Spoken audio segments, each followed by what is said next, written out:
YouTube viewers, don't forget to like, comment, and subscribe. This is a show by the people, for the people, and you, my friends, are my people. So let's do this. In today's show, can Dana White save boxing? I was a boxing fan back in the day. Boxing needs some help. We'll explore that, and wait till you see the latest cringe video from lawmakers in Washington, D.C. You can't unsee it, so consider yourself forewarned. If you're brave enough, we're going to look at that later in the program. A lot of Super 70s sports tweets and more, but let's go ahead and get started with Skip Bayless doing what Skip Bayless does best, which is talking out of his ass. And this time he's talking about, I guess, his favorite subject over the last 20 years, LeBron James. And this one is a whopper even by Skip Bayless standards. And I'll tell you right now, Skip has always gotten on my nerves because he's a troll. He is a troll. I don't believe that Skip Bayless believes everything that he says. And that for me is important. When you watch this program, I've said it before, I'll say it again. You may think I have good takes. You may think I have bad takes. You may think that I've got a good batting average on what I say. You may watch this show just to contemplate how stupid I am. But one thing I can guarantee you is if I say it on this show, I really mean it. That's a deal that I made with myself before I even began this endeavor. And I don't think that Skip Bayless adheres to that policy at all. I think Skip says things to trigger people. I think Skip says things just to create controversy, which leads him to some, I would say, very difficult to defend positions. But this one that we're about to take a look at, and I've got the tape queued up for you, is an all-timer, even by Skip Bayless standards. Let's listen to Skip Bayless talking about the guy that he has spent more time criticizing over the last 20 years than any other, LeBron James. No doubt LeBron has shot it much better, both last season and this one, from three and from the free throw line. But you know what that makes me think? And this is not a nitpick. This is a bolder pick. This is an extremely fair and valid, biggest picture question about the NBA's greatest scorer ever. Why didn't he work to improve his shooting after his rookie year? Or after his second year? After his third year? He finally improved his pathetic shooting in year 21 and 22. Think about that. What was he doing his first 20 off seasons? I mean, he wasted 20 years. He did, seriously. What was he doing all those off seasons? Making a lot of money off the court, making a movie, making commercials, having fun, traveling the world. I don't know. Why didn't LeBron much earlier get in the lab, as he says? Why didn't he put in the time and the effort to make himself unguardable as a high-volume three-point shooter? All right, I know LeBron James is maybe not the favorite athlete of this audience, but that man just said that LeBron James spent the first 20 years of his career not fucking trying. Did I mishear him? Did we just mishear that? Why didn't you start trying before year 21, LeBron? Imagine what you could have accomplished if you'd given even the slightest hint of a shit before you'd been in the league for over 20 years. That's what Skip Bayless is saying. He wasted 20 years. Let's take a look at LeBron James's resume, at least a portion of it. And I know this is hard to read, but I'm going to take you through this. 21-time All-Star, 20 times All-NBA, 12 times All-First-Team NBA, 4-time NBA champ, 4-time MVP, 4-time finals MVP, 6-time all-defensive. He wasn't trying for the first 20 years, according to Skip. He was a pathetic shooter. He's a 35% plus shooter from three-point range over the course of his 22-year career. He didn't just discover how to shoot over the course of the last 2 seasons.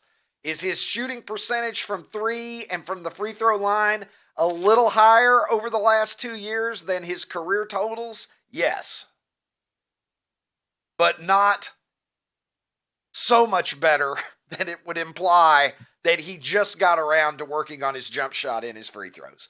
But this is classic Skip Bayless. See, to be Skip Bayless, you have to not have a conscience about what you say. You have to know that you're saying things that aren't rational. There's no way that Skip Bayless can really believe that the leading scorer in the history of the NBA only started to give a shit over the course of the last 2 years of a 22-year career. But Skip figured out a long time ago. There's a reason that I'm talking about Skip, and Skip doesn't go on his show and talk about me, right? One is that Skip got into the game long time before I did. And the other is I'm not inclined to say shit just for the sake of saying it that's going to lead to these kinds of conversations. So Skip, even though I'm criticizing you, I'm really giving you what you want, aren't I? Because what you want more than anything is attention. And Skip doesn't mind if it's negative attention. See, he learned a long time ago that the way to make money is to say shit and get talked about. And it doesn't matter if they're talking about you good or they're talking about you bad, because if they're talking about you, that's better than them not talking about you. Johnny Manziel will be bigger in Cleveland than LeBron ever will be, or ever was, is a take that Skip had years ago. I remember when he said that Tim Tebow is better in clutch situations. He would rather have Tim Tebow with the game on the line than Tom Brady. And he said that after Tom Brady already had 3 Super Bowl rings. Tim Tebow, who couldn't complete 50% of his passes, remember when he banged the drum for Manziel? Remember when he banged the drum? He was the biggest Tim Tebow fan in the world, this guy. You would have thought that Tim Tebow hung the moon. Recently, he said that LeBron is the 9th best NBA player of all time. I looked at that list. He had Magic Johnson second. He had Shaq third. He had Shaq ahead of Kareem, which is all I needed to see to know that that list was garbage. So Skip, I don't know, man. I think you've painted your masterpiece. It might be time after all of these years to finally just let LeBron be, because I don't think you can top saying that the greatest scorer, at least in terms of the number. No, he ain't the greatest scorer in the league. That's what Skip called him. He said the greatest scorer the game is known. He's the most prolific scorer over his entire career. Michael Jordan led the NBA in scoring 10 times. LeBron has led the league in scoring once. LeBron has been the equivalent of a major league pitcher who's had a 22-year career who goes out there and wins 17 or 18 games every year. Jordan was Sandy Koufax. Speaking of great players, Wayne Gretsky, some would say, is the greatest team player in the history of team sports. That is an argument that I've heard frequently, and it's an argument that, quite frankly, I may even believe myself. If you look at who the greats are, and I don't know who the greatest soccer player of all time is. Is it Messi? I know the short list of names. You soccer people, you tell me that. But I can tell you Gretzky is the greatest in the history of the NHL. I can tell you that Babe Ruth has historically been considered the greatest in the history of Major League Baseball. Tom Brady is probably considered the GOAT of the NFL, although I interviewed Lawrence Taylor a few weeks ago, and I don't know. I think I could make an argument for Lawrence Taylor, but the quarterback position being what it is, let's say it's Brady, and in basketball, I'm going to tell you that it's Michael Jordan. Who is the greatest of all of those greats? Well, it would be hard to make a great case against the great one, because take a look at this stat. Wayne Gretzky is the all-time leading scorer in the history of the NHL. 894 goals. We're going to talk about this again in a moment, because he's not going to be able to say that for very much longer. But for right now, this moment, he's the all-time leading goal scorer in the history of the league. Here's the thing about Wayne Gretzky. Many of you know it, but for those who don't, Wayne Gretzky, all-time goals leader, 894. Take away every single one of them, all 894. And he is still the leading scorer in the history of the National Hockey League. That's right, just off of his assist. Take away everything. It's almost like the Hank Aaron stat. It's better than the Hank Aaron stat. You may know the Hank Aaron stat. Take away all 755 of his home runs, and he still has more hits than Wade Boggs. He's still a 3,000 hit guy. He had 3,000 plus other hits. People don't talk about that. So Gretzky, all-time leading goal scorer, not for much longer, because here comes Alexander Ovechkin. The Washington Capitals great is zeroing in on Gretzky's record. He needs 10 more goals to eclipse the great one. And we should see it happen this season.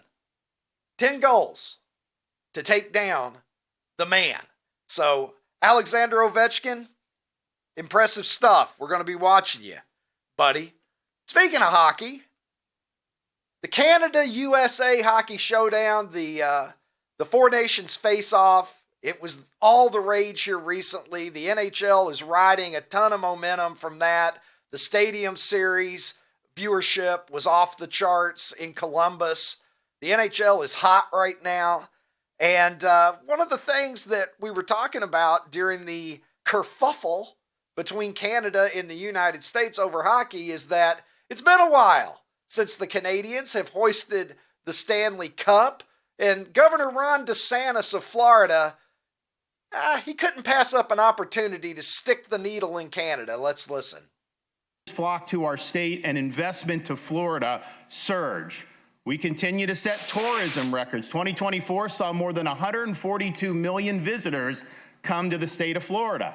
This includes 3.3 million visitors from Canada. That's not much of a boycott in my book. Maybe they wanted to get a glimpse of what a Stanley Cup winning hockey team actually looks like.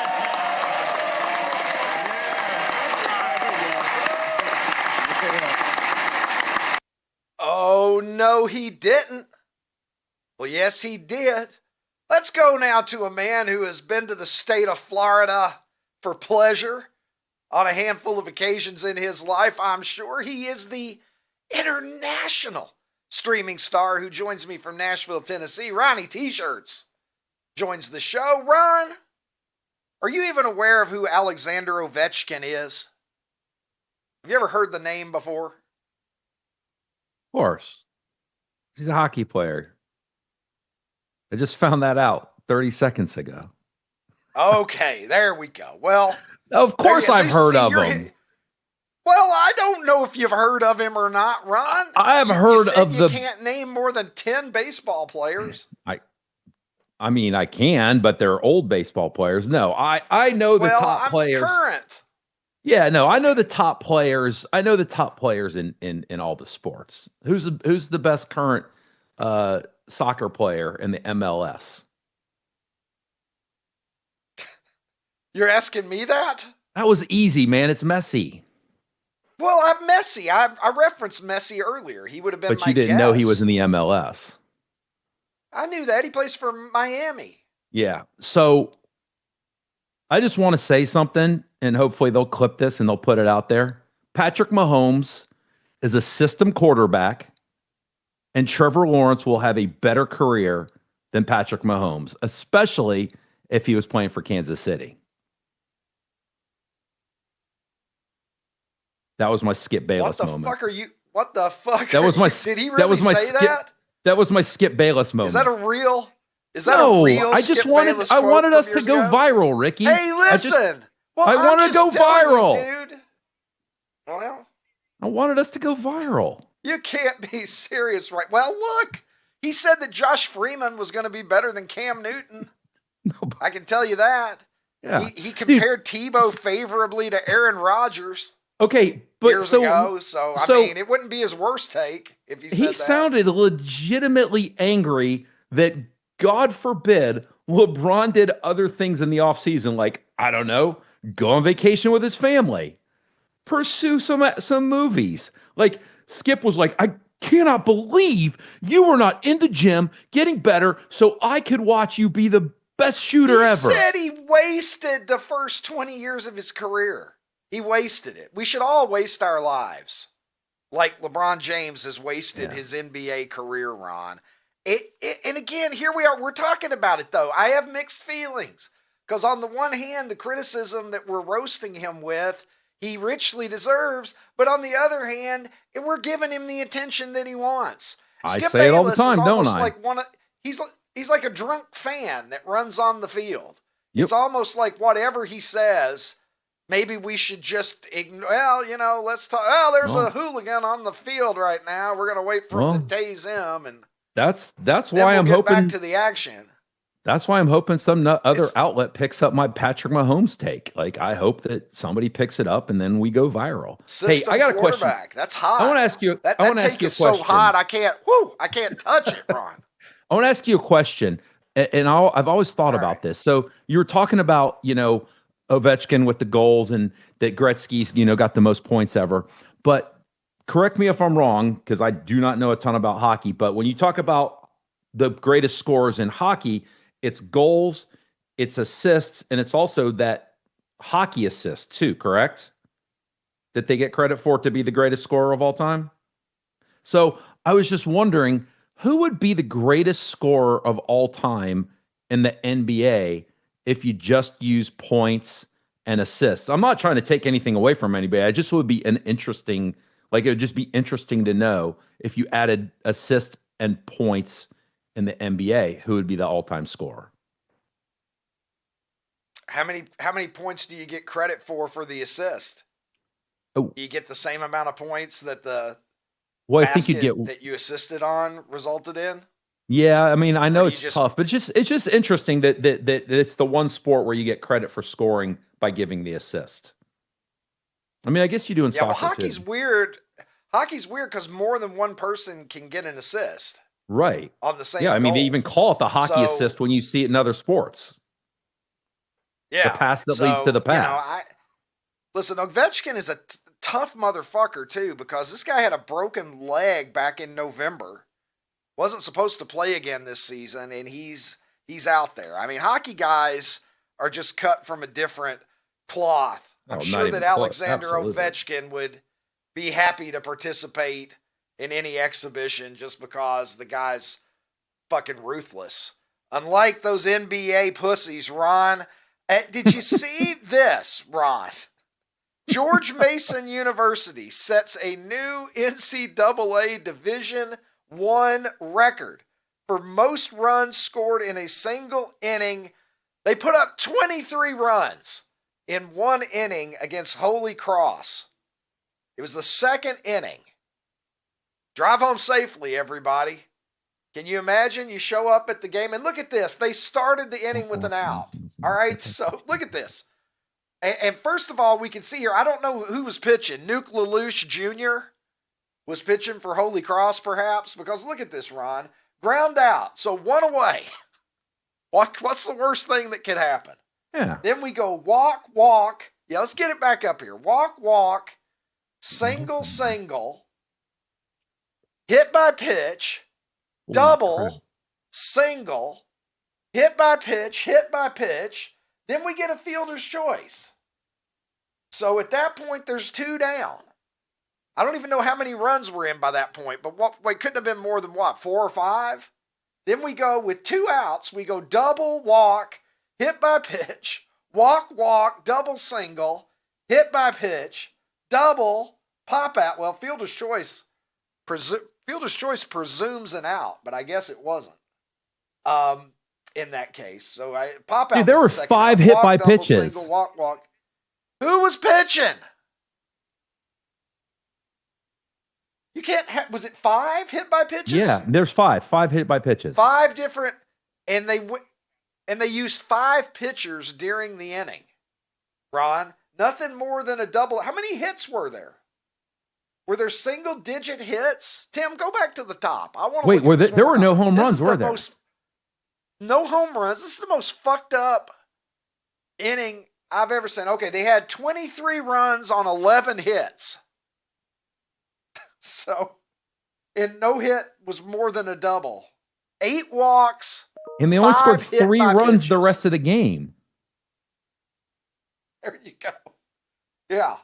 What was the final score? So the rest of the score at 26-3. So they tied the rest of the game. There you go. That second inning, things just Went sideways.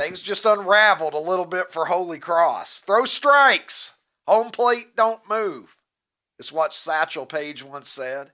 You may have also heard the phrase before, throw strikes, Babe Ruth is dead. Let's go. If you don't get it over the dish, you got no chance. Hard to believe, Ron. But I don't know that it's any harder to believe than this. This is the first time I ever cried watching a sporting event. Leon Spinks, I still can't believe that guy beat Muhammad Ali. Although, as we know now, Muhammad probably had the early stages of Parkinson's syndrome at the time that he fought him. And then they fought again and Ali beat him the second time. But Leon Spinks won the gold medal at heavyweight in 1976, turned pro. I think he had 6 or 7 pro fights. I think his record was like 6-0-1. They sent him in to fight Ali. Ali didn't take it seriously. And Leon Spinks won a split decision. And I cried. Ron, I also gave my mom a bloody lip during the rematch. I was so excited during the rematch. I was standing on the arm of the love seat. Did she sass you? I said, get in the kitchen. No, I was shadow boxing. I said, make me a PB&J. I was shadow boxing and I misjudged my distance because I was an idiot 7-year-old and I clipped my mama in the mouth and made her bleed. I don't know. Maybe it's not too late. Ron, do you think Dana White would like to see how I would fare against a bantamweight? Maybe Dana White is the person who can make this happen, Ron, because Dana White, in partnership with Turki Al-Sheikh, has officially entered the boxing promotion arena. It appears he's going to try to do for boxing what he has done for mixed martial arts. Take a look at this. The last round tweeting, no WBC, WBA, IBF, or WBO world titles in the new boxing league.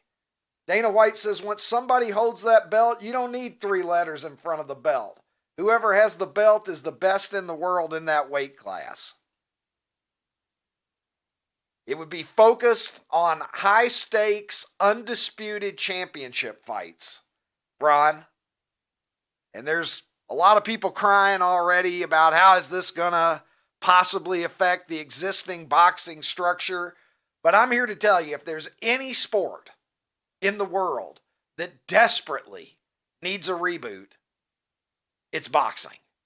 So I wish Dana White all the success in the world because when, this is even going back, before I was a kid, the heavyweight champion of the world, everybody knew who that was. Baddest right? man on It the was planet. Joe Louis.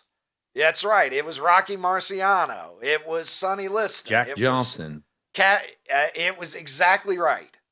And the same was true for other weight classes as well. There used to be 8 weight classes back in the day.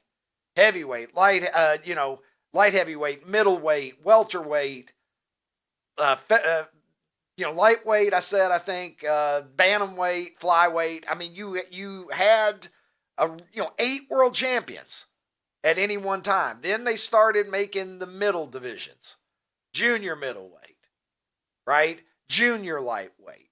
And then, there's something like 17, 18, 19 divisions now. They keep adding more, and they've all got at least 4 world champions. It's bad enough that it's WBC, WBA, IBF, WBO. But then they started adding things like interim champion. If the champion was injured and couldn't defend his title for a while or whatever, they would have a fight for the interim championship. Regular champions as opposed to super champions, sometimes simultaneously, as I understand it. You'll have the regular champion and the super. How can there can't be 6, 7, 8 world champions, Ron. If you got 6, 7, or 8 world champions, you don't have any world champions. So I'm here to say we throw out the alphabet soup once and for all, sanctioning bodies that only exist in order to line their own pockets by saying that this is a WBC championship fight and the fighter purse goes up and they're able to take a bigger chunk of that purse. It doesn't exist for the betterment of the sport. So if Dana White can do for boxing what he's done for martial arts, mixed martial arts, let's fucking do it. He's taken over the TV production for this. I love it. Well, I think the Tyson-Paul fight proved all you need is promotion and hype, because there is a hunger in this country and in this world for good boxing. And it doesn't have to be good boxing. It just needs the hype and the promotion. And we just don't have that anymore. Listen, everything in life is marketing and advertising, and they don't do it anymore. I can tell you, Ricky, I was in a bar in Chicago for that Tyson Paul fight, and it was electric in that bar. The anticipation when Paul came out in that car, I mean, there was a buzz in that bar. And then Mike comes out. If they can get that back, I will, like two or three big fights a year. I promise you, I'm paying $50 or I'm getting with friends and paying $50 or $100 or whatever it is. Because back in the day when these things got hyped, oh my gosh, it was must see. Block your calendars off. Well, everybody gets together and they watch it. There would be 2 or 3 fights a year that would get outside of the boxing bubble. To me, it was always like if my mom knew about it, yep, it was a big fight. Yep. And there would be a few of those every year.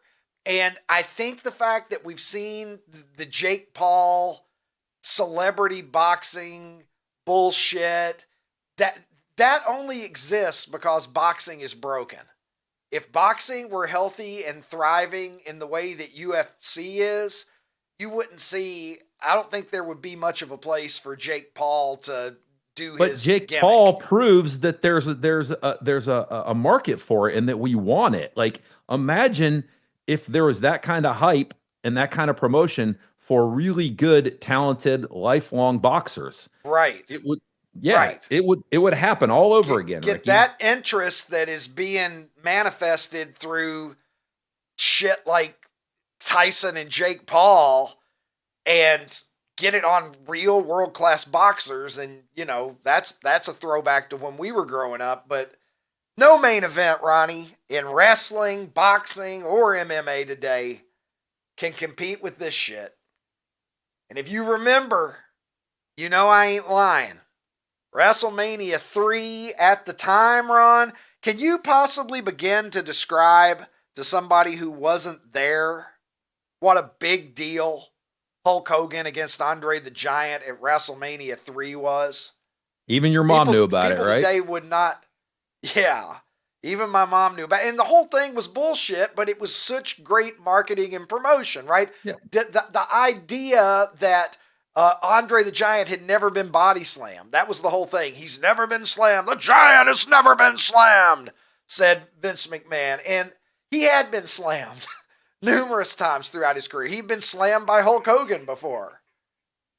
But, so, and this Dana White venture, it's part of TKO Promotions, I believe is what it's called. And they're the parent company that owns both the WWE and UFC. So this is the third leg of something where they are trying to dominate the pro wrestling I industry. think he owns slap boxing too. Mixed martial arts and boxing. And Dana White owns Power Slap as well, which I will tell you is so stupid. And yet I found myself watching it the other night for probably about a half an hour. Politicians always want to try to connect and appeal to young people. So important. If you don't want to fade into irrelevancy in politics, you've got to find a way to get those young voters energized and excited. And let me show you exactly how not to do that. Take a look at this. Democratic legislators. There we go.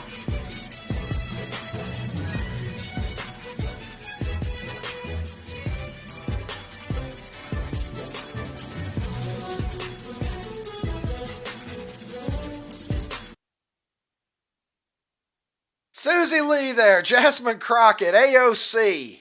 Choose your fighter.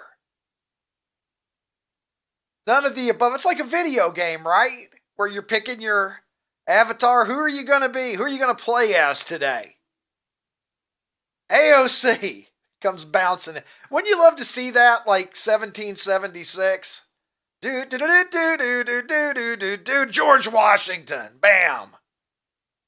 Ready to go. Wooden teeth. I'm about ready to fuck somebody up. There we go. Look at this. John Adams. He's 5'1", and he's not taking any shit from the British aristocracy. I don't know. Let me bring in a man now who takes no shit from the British aristocracy or any other. He is OutKick's Senior Director of Content, Joe Kinsey. Joe, who would you play with there if that was a video game and those were your options? Ricky, the only one I know is AOC, so hell, I don't know. I guess her. I mean, the other 4 or 5 of them, I mean, have they ever made a fist in their life? I mean, what crime are they fighting there, Ricky? No wonder the crime's at an all-time high in all these blue cities. It's all because they can't make a fist. They got to learn how to make a fist, Ricky. Come on, ladies. Learn to throw a punch. The young people loving that. I'm sure that Gen Z saw that and immediately they were like, well, God, I got to get in on this because this is clearly the coolest thing that's going on right now. Is there anything worse than seeing out-of-touch people try to desperately to be cool and appeal to the young folks? Ricky, who was it trying to make the burger on the grill? The senator Schumer. Schumer, yeah, Chuck Schumer trying to make a burger on the grill, and he's like, this is going to be a great piece of content.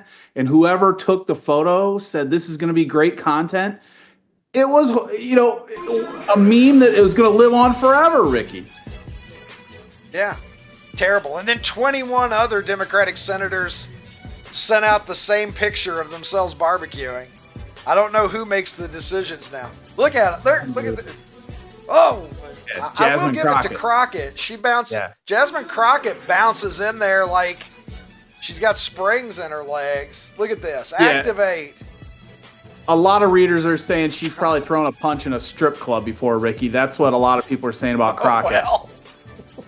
Well, that's what they're saying. She might have some actual skills. Don't cross her. All right, enough, for God's sake. It is really desperate. It reeks of desperation. Tim's in my ear saying, how desperate are they? Pretty fucking desperate, I would say.